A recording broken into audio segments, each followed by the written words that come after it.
Hello everyone, my name is Tony Raza and I'm joined today by Dharmo Soejanto, and this is the second quarter of 2020 investment strategy webcast for UOB Asset Management. As many of you know, we usually summarize our investment strategy.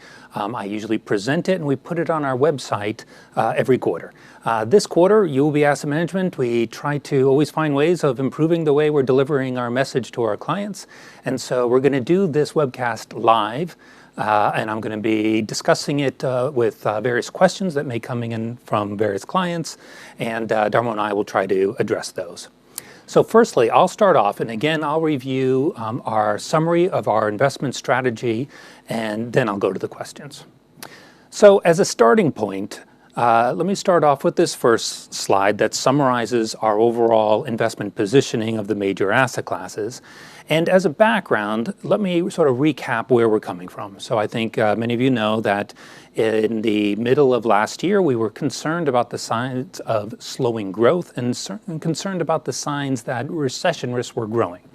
By the end of the year, however, in December, we upgraded our view on equities to neutral as the evidence of a global economic rebound was more convincing. And nevertheless, we thought inflation outlook was very benign and we were a little overweight fixed income. So this quarter, we hold on to those positions, but obviously things are changing quite rapidly. Most importantly, I think everyone's aware that global markets are being rattled by the threat of the COVID-19 coronavirus. And our view currently now is that even though there's this growing threat, and even though there's a lot of volatility, the way markets are behaving, we still think, especially after the correction, that the equities are still attractive enough to hold on as a neutral position. Our house view is that we expect a second half recovery in 2020, and as the global economies rebound after the slowdown through this period of the COVID-19 coronavirus, that the equity markets will rebound to former levels. We would also highlight that we've already seen a lot of policy support from the central banks around the world, and we see fiscal policy initiatives being started by governments from around the world. We expect, for example, the central banks such as the US Fed to continue to cut rates in the March meeting, and that this policy support will be supportive to markets around the world. We think of the COVID-19 virus as a deflationary shock on the world. And what this implies is that inflationary pressures will be down. This will lower the bond yields around the world as these inflation risks decline. And therefore that keeps a lot of these very substantial gains we've gotten in the last quarter in fixed income are gains that will be maintained for a while. We think it'll take time before interest rates will start to get back to prior levels. But equity markets, on the other hand, can recover their losses as soon as the number of cases decline and the markets rebound. The other points we would highlight is that we are neutral on commodities, we are overweight on alternatives, and we are underweight cash. In this presentation, we wanted to highlight a couple main sections. Firstly, before I go to our main themes, I also wanted to highlight the detailed breakdown of our positioning. As you can see on this next slide, we provide how we are positioning throughout the fixed income sectors and the equity regions around the world. In particular, we would note that within fixed income, we are focused on high quality bonds and particularly high quality investment grade bonds. And we would also highlight that we are short duration and a little bit overweight developed markets relative to emerging markets. In equities, we would highlight our main overweight is in the US market, and we are neutral the Asia ex-Japan markets. Within commodities, we highlight that we are overweight gold, and we are underweight some of the more cyclical bulk commodities.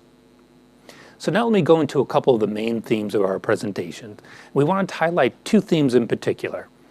The first theme is that we've been tracking how the economic rebound that we were been forecasting of the past quarter and how it's been proceeding in the first couple of months of 2020 before the COVID virus really started to affect markets. And we call this section of the theme the dark side of the moon. And this is in reference to the fact that we really think we're almost going into a little bit of a blackout period in economic data around the world. If some of you may remember, in the last few days, we ended up getting very strong job numbers out of the US and a very strong service leading indicator in the US, but markets plummeted. And in China, we got a PMI that fell through the floor, but markets actually went up. And so we're in this period where data is almost irrelevant. Everyone knows data is going to be upset greatly in the coming months by the COVID-19 virus and the effects of the way we're all putting in preventive measures around the world. And so I compare this then to the dark side of the moon, because in the old days of NASA, when they would fly around the moon, we would know the trajectory on where they went through on the dark side, but we wouldn't see them come back out on the other side until we actually got visibility of them. Likewise, for this global economy, I want to summarize what the trajectory is before the COVID virus starts to affect things. And I think we'll be in sort of a radio silence for the next couple of months, waiting to see, are we going to resume that former trajectory or some other trajectory, or we may be coming out somewhere different. So on the first slide, just to confirm that the trends that we had been indicating in the past were largely in place as we had been tracking data in the first couple of months of this year. So firstly, we would highlight that global GDP, which had decreased significantly in 2019, was set to stabilize and rebound in 2020. On this slide, you can see in the first line that the global GDP was set to increase to a little over 3% in 2020. Obviously, these numbers will likely be affected by the preventive measures that are going to be put in around the world in reaction to the COVID virus. But at least the trajectory was clearly being supported by data around the world. On the next slide, we just highlighted a couple other points that we were tracking. We are noting that a lot of the hard data, such as industrial production, had not quite started to rebound, but economists around the world that focus on leading indicators, such as you'll find on the right-hand side of this screen, you'll see that industrial production is often led by the PMIs around the world. These are the manufacturing surveys. And the manufacturing surveys were picking up and therefore pointing to a reversal in the weakness that we were seeing in the prior quarter. And to make it even more simple, in this next slide, we highlight that the global PMI, and this is weighted for the manufacturing surveys as per the size of the economies around the world coming from each country. And you can see the very clear pattern that this was weakening substantially throughout 2019, but by the end of 2019 it started to stabilize, and by early 2020 had picked up to expansionary territory. Also, we were tracking the earnings trajectory around the world. We were noting particularly that valuations were quite full around the world, and that if equity markets were going to have potential to increase in 2020, we needed a recovery in earnings growth. In 2019, earnings growth was flat, if not slightly negative. And in 2020, the projections from analysts around the world and the consensus forecast was for a fairly solid earnings growth outlook. On a global basis, we were looking for 7 to 8% growth in global earnings growth. And in particular, we would highlight that in the Asia ex-Japan markets, we were expecting double-digit earnings growth. We also highlighted that usually at the beginning of the year, the analyst forecasts tend to be on the high side, and then they moderate through the year as the reality of the quarterly projections come in.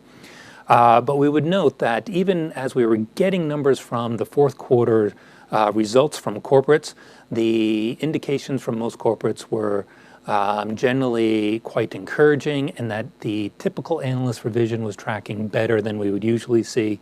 And so before we enter this period where the virus is largely going to start to affect corporate earnings, we would note that the trajectory of the corporate earnings rebound looked on place as well. On the next slide, we'd highlight that valuations have been full around the world, but in recent weeks, as the markets have started to correct, valuations have quite rapidly come back down towards more normal levels. In this slide, we highlight that the MSCI World PE valuation was tracking at around 16 times, and that's decreased to slightly below one standard deviation above average now. So now let me comment on this second phase of this presentation, and in particular, what we want to do is more specifically address some of our thoughts around the COVID-19 virus. And we've labeled this section Sharks and Coconuts. And this is in reference to the fact that when we go to the beach, everyone is usually quite fearful of sharks. And that's fair enough. Sharks eat people. But the reality is, on a global basis, there's usually only 5 people who may die due to shark attacks, where usually more mundane things in life are just as much of a risk. For example, falling coconuts are estimated to kill about 150 people around the world. So not to minimize the risks around the COVID-19 virus, obviously it's a substantial risk that is taking the lives of people around the world. But as part of, I think, the market forecast is also trying to understand how are people going to react to this, and how fearful will they continue to be over the coming months. And so we would highlight just some of the elements that there are actually many diseases that we live with on an ongoing basis that kill more people on a daily basis. For example, in Singapore, dengue is a disease that kills roughly 20 people every year. And on a global basis, dengue kills average about 50 per day. And obviously, car accidents and other diseases are also up there as just risks that we learn to live with. So as I go through the presentation, of course, we really don't mean to minimize the risks around COVID-19, but we need to put in perspective, how will people adjust and how will the markets react? So we have some points that we would highlight is our key assumptions about what we're thinking about the COVID-19 virus. And so we list them here on this next slide, and these need to be our sort of starting point as we frame our market views. We would highlight that firstly, we readily accept already that the COVID-19 virus is a bigger threat to the health of the world and markets around the world than the SARS period was. We will make a lot of reference to what happened in SARS, but I think we need to acknowledge this is a bigger risk and it's pushing beyond what we've seen before. We would also highlight that already in February we've seen Asia start to react very well to the COVID-19 virus. In particular, China and Taiwan, places like Singapore have actually had a fair amount of success containing the spread of the virus. South Korea more recently has also, they've exploded in the number of the cases, but in the last week they've also seen a very substantial decline in their number of cases. We would also highlight that in the coming months, our expectation is that the COVID-19 virus is probably going to be accepted as sort of a seasonal flu plus plus. It has a higher R0. The R0 represents how quickly it spreads. It's roughly spreading at double the rate of the seasonal flu, and it has a higher fatality rate. We've been examining the studies, and we're working on the assumption that the final fatality rate is probably going to come down to around 1.6% fatality rate. That is still alarming and significantly higher than the seasonal flu. It's a little bit lower than diseases like dengue. Finally, we would say that the virus, like most viruses, tend not to hold up well in warm weather, humid weather, and sun. And as the summer months come, it usually has the effect of slowing down the spread of the virus, and we think that's probably going to help in coming months as well. Finally, we would note that in prior outbreaks, such as SARS, we've seen not only complete economic recoveries, but complete market recoveries. And we continue, despite the risks that we see, we continue to expect a second half recovery and on a second half recovery, we think equity markets can recover their losses as well. On the next slide, we highlight a comparison of how markets are behaving through this period versus some of the other major outbreaks that we've seen. In particular, on this chart, we have the SARS outbreak in 2003 and the MERS outbreak. We think the SARS outbreak in 2003 is a particularly important example, and we would highlight that on the chart on the left, which is the MSCI World Index and how it behaved over the SARS period. You can see that there was a substantial drawdown in the first couple of months of that crisis. And likewise, equity markets this time held up a bit better at first, but now have fallen to at least as low as the SARS period, and actually in recent days fallen even below that level. In Asia, you can see on the chart on the right that equity markets in Asia were down about 14% during the SARS period. And likewise, this period, we're seeing similar, and in recent days, even more of a response. In both markets, whether it was the MSCI World or the Asia market, we would highlight that once the number of cases started to decline, equity markets went on to a full recovery. On these next two charts, I wanted to highlight that the fixed income markets also are behaving quite similarly to what we saw in 2003. In the chart on the left, we would highlight that the U.S. Treasury yield also fell quite rapidly in 2003 in response to the rising threat of the SARS outbreak.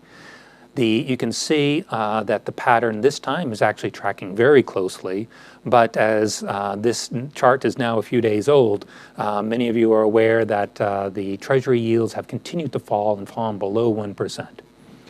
On the chart on the right, we highlight that the reaction of the U.S. dollar through these periods were a little bit less clear. There were both periods where it was strengthening and weakening.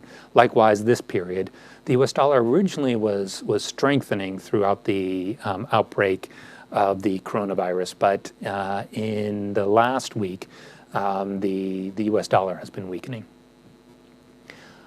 Then on the next chart, we also compare some of the leading indicators. In particular, this is the US ISM. This is their manufacturing index.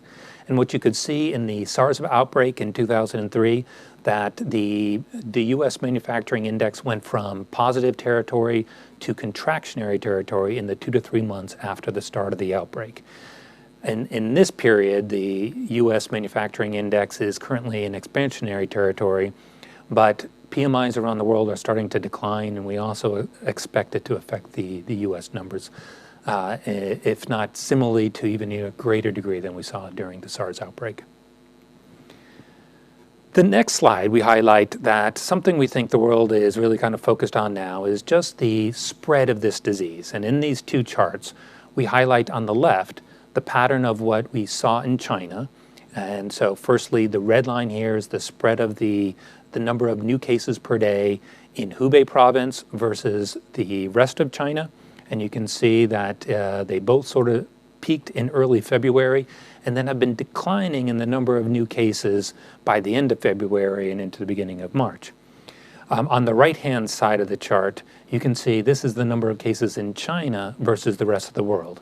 And what stands out here is that while China has started to get control of the situation, the rest of the world has started to increase the number of cases, and in fact, they are already getting to the point of matching the sort of peak level of new cases that the China country was dealing with during the peak of their problems. And likewise, you can see in the economic data that China is the first to be hit. And so on the next slide, we have a number of indicators that are starting to show the real world effects of this virus. And so you can see in the top left that the transportation traffic, passenger traffic in China around the world, around China has declined substantially. Both railroad traffic and airline traffic has plummeted compared to the levels that we've seen last year. On the top right of this chart, you can see that the manufacturing indicator has essentially fallen through the floor to levels below 40, levels that we haven't seen before. In the bottom left-hand chart, you can see this is important for the world. There's a lot of correlation between China's indicators and industrial production and that of countries like Germany. And then finally, in the bottom right-hand chart, we also highlight that other indicators like coal usage is declining rapidly as factories have essentially been shut down during the past month. Finally, for the COVID virus, the sort of more silver lining in all this is that we do think there's a very clear pattern around the way markets behave around viral outbreaks like this. We saw it in the SARS period, where once the number of new cases started to decline convincingly, then the markets went on to make a full recovery. Likewise, in this period, when looking at China, what we see is that while the cases were very high in China, the China market was underperforming the rest of the world. But when the number of new cases started to decline in China and started to rise in the rest of the world, then China started to outperform the rest of the world. And in fact, a lot of the China market has gone on for a fairly convincing recovery. And in fact, some of the A-share markets are actually in positive territory for the year. As a sort of final summary slide, the risk of a recession is obviously a big issue. We've always maintained that we track the risk of a recession by our recession scorecard. We would highlight that the way economic data was progressing, we actually saw the recession risk receding compared to what we were seeing the past couple of quarters. But obviously, the COVID-19 virus introduces new threats that are not picked up in economic data yet. A final point that we just wanted to highlight is that we do find that many of our clients are asking our thoughts about the U.S. election, given that this is another presidential election year in the U.S., and that the U.S. economy tends to set policy for the rest of the world. We would highlight the key points that we're highlighting is that firstly, it looks like the Democrat Party has settled on their candidate for all extensive probabilities on Joe Biden, who was the vice president under Obama, as their main candidate to nominate for presidency. And obviously, President Trump will be running again. We highlight some key issues to track. So the first point we would make is that incumbents in a U.S. election have a very big advantage. Two, incumbents in a strong economy almost never lose in a U.S. election. And we would also highlight that there are some similarities historically between what happens in the UK and the US. There was a parallel between Thatcher and Reagan, between Clinton and Blair, and now between Trump and Boris Johnson. In some ways, that sort of sets a little bit of a tone and a precedent of what the US might expect. On the other hand, we would highlight that we think this is more of a close call because, one, the polls are highlighting that Joe Biden is actually leading by fairly significant margins over Trump. We would also highlight that in the U.S., no president has ever won re-election without approval ratings above 48%. And Trump is recently tracking in the sort of 41 to 43 range, and he has disapproval ratings that are in the 52 to 53 range. And so in many ways, it's going to be hard for him to get to the approval ratings that are usually required for a re-election. But nevertheless, when it comes to the projection in the markets, our view is that both outcomes are probably going to be fairly market friendly. In this chart on the next slide, we highlight that that both the markets under Obama and President Trump have both behaved quite well. And in fact, the markets are slightly ahead. Obama's markets over the first 3 years are actually slightly ahead of what Trump has seen in his first 3 years. And Obama's second term was even better than his first term. So we actually think both outcomes now, whether it's Joe Biden or President Trump, are both fairly market friendly, and we don't think markets are going to be that destabilized either way. So finally, I want to come back as a conclusion on overall views. Again, we are neutral equities, slightly overweight fixed income with a focus on investment grade credits. We are neutral commodities, overweight alternatives, and underweight cash. And the summary points on this conclusion slide are that we do think that the economic rebound that we started to see at the beginning of the year is the trajectory that the world should return to once we get through this period of dealing with the virus, and that our base case remains for a second half rebound that will allow equities to recover, but the deflationary impulse that comes from the impact of the virus will keep bond yields low. And therefore, we're going to get this somewhat beneficial effect where equities can perform, but the gains that we've gotten in fixed income are largely going to be held on to. Bond yields maybe have overshot a little bit on the downside, but the deflationary pressures are probably going to last through the year, and central bank rates around the world are largely going to be kept at low levels. So these are our main points for the second quarter of 2020. I now want to turn it over to questions to you, and feel free to type them in. We will see them come up on our screens, and Dharmo and I will address them. So to start off with, I think we already have questions that are coming in, and so let me introduce Dharmo and get him involved in this.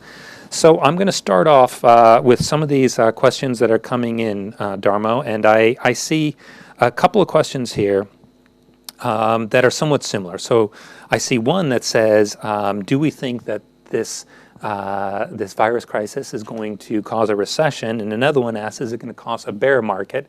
And they also both ask, well, how long will that last? Well, thanks, Tony. I think it is, I guess, if we look at it as whether this would cause a recession, I think the answer is yes, but it is not a usual recession.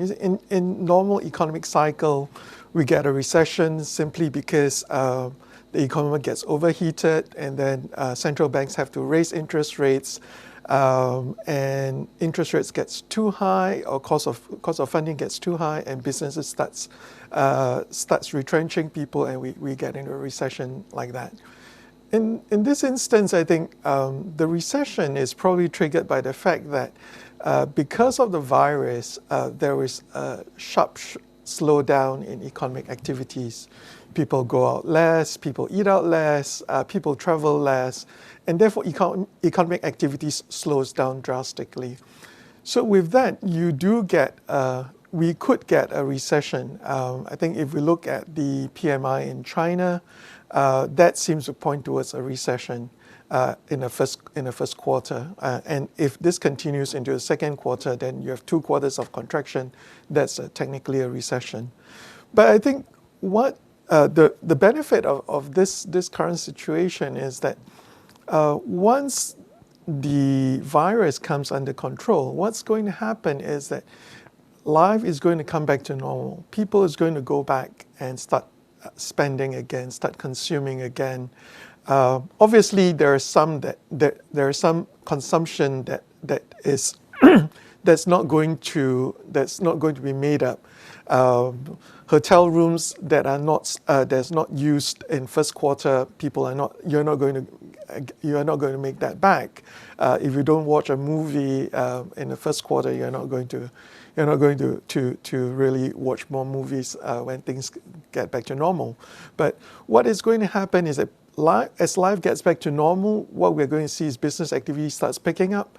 And I think that would portend to a recovery in economic activity. So basically, the short answer would be yes, we are likely to see a technical recession in the first half of the year, but what we're going to see is that we're going to see a very quick recovery in the second half as life gets back to normal, as people start to accept that this virus is going to be, as you mentioned, probably common flu plus, and as things starts to ease and as panic starts to come down, people will start getting back to life, going back to normal.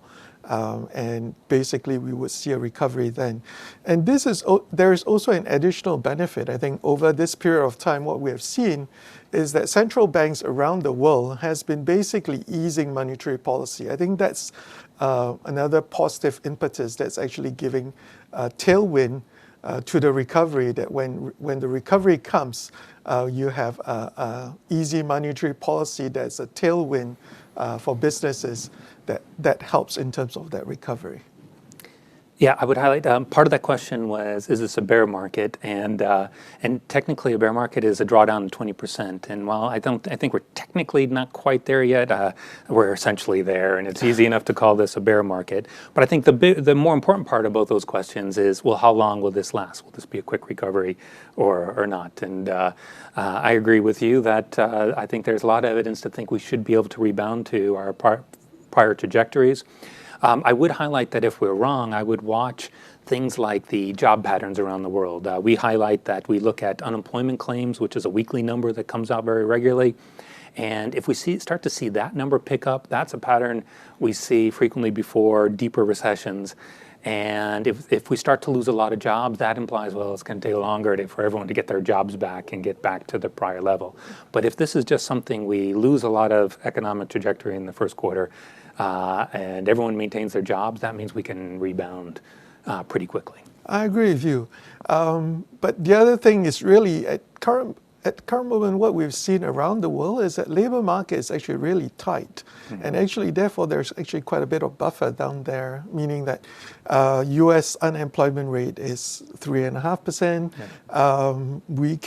We can afford technically, as long as it doesn't become a permanent trend. I think even if there's a little bit of job loss, I think the economy can probably take that loss for a while. Okay. So there's another question here, Dharmo. It is, I think, pretty a profound one, and it's asking about the plunging bond yields, and in particular the 10-year and the 30-year Treasury bond yields. They're below 1% now, and the question is, what are our views, and what does this mean? It's interesting. I think if you look at a fundamental view, with U.S. bond yield, U.S. 10-year yield below 1%, at its lowest, it actually hit 30 over basis points. It's basically telling us that this is almost depression-like. It's actually, we're talking about prolonged recession, that you are prepared to accept 10-year bond paying you 30 basis points for the next 10 years. That's really dire. So basically, if you look at the bond yield for information, this seems to suggest that we are in for a prolonged recession. But to me, I think it is really more technical in nature. I think what I've seen in terms of the patterns in equity markets and in bond markets seems to suggest that these markets are now price insensitive.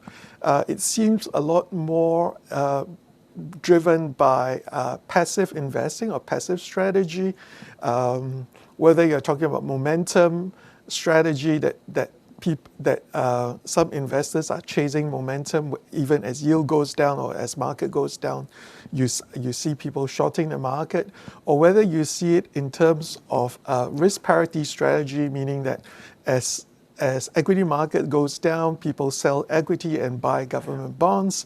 And therefore, there is really it's really a matter of a momentum or a quant strategy that is really not non-price sensitive, and therefore I think there is less information value in the bond market today than what I would usually give it credit for.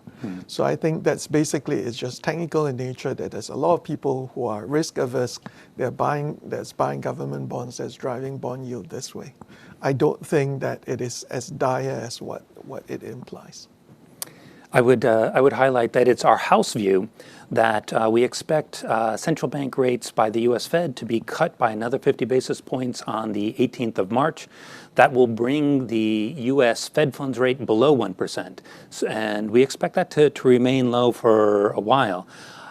So while Fed funds rate we expect to be below 1%, it's not really our house view that the Treasury really deserves, the 10-year Treasury deserves to trade below 1%. How about another question there's a question that says, what do we think of oil price, given that it's collapsed about 30% by now? What do you think? Does that change our view, or does that change our view in terms of our strategy?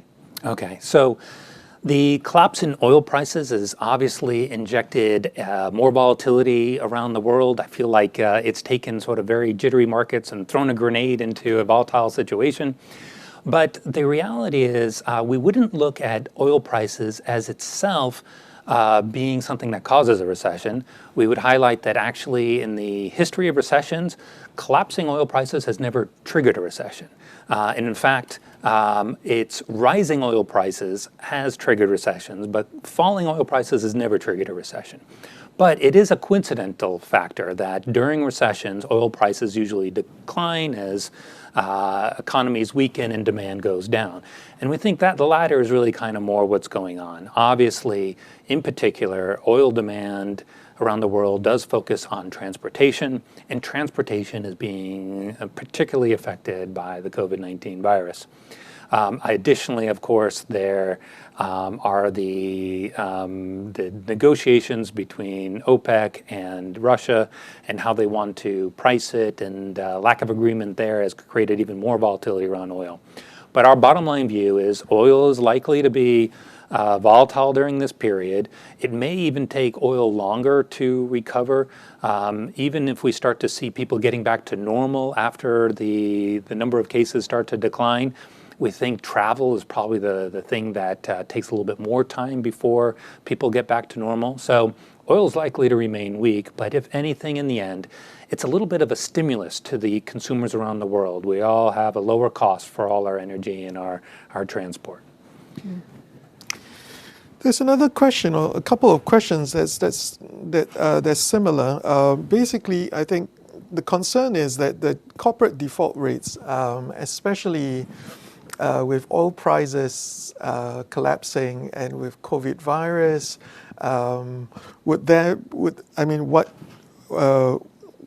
there seems to be, would there be a trend that corporate default rate would start rising, and what do we think about corporate default rate in Asia this year?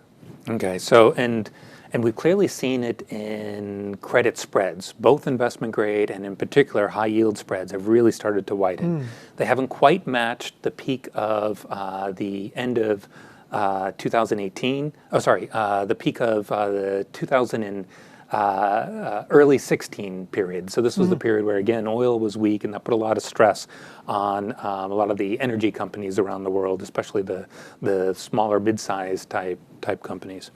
So while credit spreads haven't widened out as much as that prior period, it's true that they're under pressure now. And if we look around, there are many distressed cases of companies that have lost lots of business and are at risk of not making it through. Additionally, credit conditions liquidity conditions tend to tighten up during these periods. I think central banks are trying to respond rapidly to that to make sure there's enough liquidity, and that liquidity in itself is not necessarily a trigger of a default. But I think partly the credit spread widening is legitimate because there may be companies, airlines in particular, that don't make it through this period. But on the other hand, like equities, they tend to react quite strongly during these periods of fear. So how about let me ask you one, Dharmo. Okay. Let me see. We have a number of questions coming in. Okay, how about the simpler ones? They're easy, just quick to read. It's just views on gold. I see several people asking about gold in this environment. What do you think of gold now? I think gold has always been a good hedge in turbulent times, I think, and especially if you want to look at, this is as turbulent a time as you can find with basically equity volatility spiking up, and with oil price collapsing 20% in one day. I think there are people who are looking for some safe haven, and gold is always a sort of a natural sanctuary for people in this sort of environment. And given that especially that US dollar is now weak, interest rate is low, the opportunity cost of holding gold is really, really cheap. So basically there is definitely, gold definitely looks interesting in this sort of environment. Especially if you look at it from a European investor's point of view, gold basically doesn't have a negative yield. Gold doesn't eat into your yield. That's definitely a much better proposition than even say government bonds. So definitely in this sort of environment, I won't be surprised that people look to gold as a safe haven. Okay, there's a couple of questions here about EU policy in general. Someone noted that the BOE just cut the central bank rate from 75 basis points to 25 basis points. There's another question about EU policy, but additionally, the questions also point to, are these policies going to work? Are cutting rates effective for this type of situation? Well, I think, I guess no one is going to travel more or go out and spend money simply because the central bank cut rates. So the bank cutting rates is not there to try and get people to consume when people are still worried about the virus. So I don't think that's really the main intention. But as you mentioned just now, it does make it easier, or it makes liquidity more ample, and it helps businesses who are having problem with their liquidity situation, or who might be facing crunch in terms of cash flow. I think cutting rates basically do provide some relief down there. I think that's basically the main reason. The idea is that you don't want a liquidity crunch to cause massive bankruptcies or massive insolvency that businesses would close down during this period of time. I think that's the last thing that government wants to see. And I see a couple questions that are a little similar. One's coming from our CEO, so we should take that one. And so one asks, the fact is valuations are different now compared to the SARS period. Valuations were cheaper during the SARS period than they are now.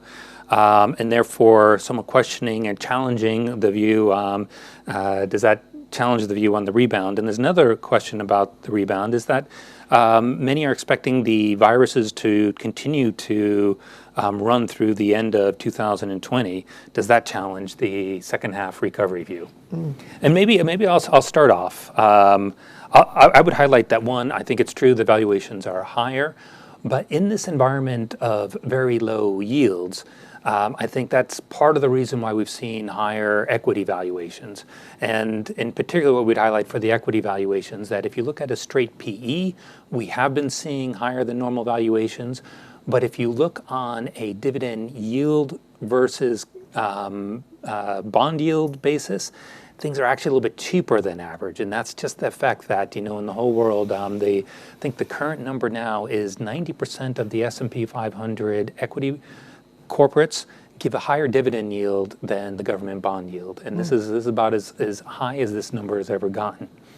And so how about, let me make that comment and then turn to you regarding the challenges to the theory on a rebound in the second half. I think I agree, in the sense that basically, given the extreme low yield that we see, we might actually be going back to the TINA environment, meaning there is no alternative. For us to get any form of return, or basically you have to reach out towards equities. There are people who reach out towards high yield bonds, obviously, but if you don't want to take any risk, I mean, if you're sticking to government bonds, you're not going to get any yield. If you're sticking to investment grade credit, you're going to get very, very low return. That is actually, to me, I think that for a lot of investors, that's basically pushing them towards equities. And for that, I think, from that point of view, I think equities basically can take a higher valuation if we measure it from a traditional PE basis. And as you rightly point out, if you compare it against the alternative, if you compare it against bond yield and measure earnings yield minus bond yield, which basically gives us the equity risk premium, actually equities are not that expensive. And I would just also add that I think it's true that the COVID-19 virus doesn't go away. I think it's around through the end of the year, and maybe forever it's going to be part of the disease pool. And therefore, I think part of the question is, well, does that challenge their view on the second half rebound? What we would point to is that it's pretty clear the way markets behave. When the number of cases decline, even though it doesn't completely go away, that's when markets perform. We've already seen that in the China markets this year. We saw that obviously in SARS and in prior years. And I think it goes back to the whole sharks and coconuts question. If in fact COVID-19 is something we're going to have to live with, how are people going to react? And I don't think we try to pretend to know for sure what their reaction was going to be. But as we look at the numbers, I guess we draw some parallels that actually there are a lot of diseases that have this type of fatality rate that don't, like, and then we've mentioned the case of dengue in Singapore, but people don't stop going outside. We eventually learn just to live with these things. That may or may not be the way we react to COVID-19. But on the theory that the cases have been able to be brought under control in countries such as China, Taiwan, South Korea, I think there's hope that it can be brought under control in coming weeks in Europe and the US. And if so, we do think that's the correlation that the markets are usually responding to. Well, there's a question that says, what are the potential investment opportunity during this period? Any sector or geographical regions worth looking at? What do you think? Are there any areas that you really like? Okay. So I would highlight that tactically, while we maintain a neutral view on equities, and we are thinking tactically, there is the opportunity that they do look oversold. We do think both the 10-year yield and the Treasury market look a little disconnected from the fundamental realities of the world. On the other hand, we're not being too aggressive on promoting this. In many ways, what we want clients to do is just hold their neutral positions. We don't want to overly panic in selling this. Our main recommendation is to be calm. But along the way, on days when it's particularly bad, where our general advice is you can be a little tactical about this and try to pick up one on the panic days. And then in sectors-wise, I mean, there's the obvious theme about healthcare. And not only will healthcare services be in high demand, it's not only during this period, but this is probably something that will put pressure on healthcare systems for the coming year. And the other theme is things like flu viruses are something that people sort of participate in to some degree, but I think the expectations are building that the virus vaccine that will come out next year is probably going to include COVID-19, and if so, it's going to be in high demand, and everyone is going to be participating in that. Okay. So I think we've gotten to most of our questions here.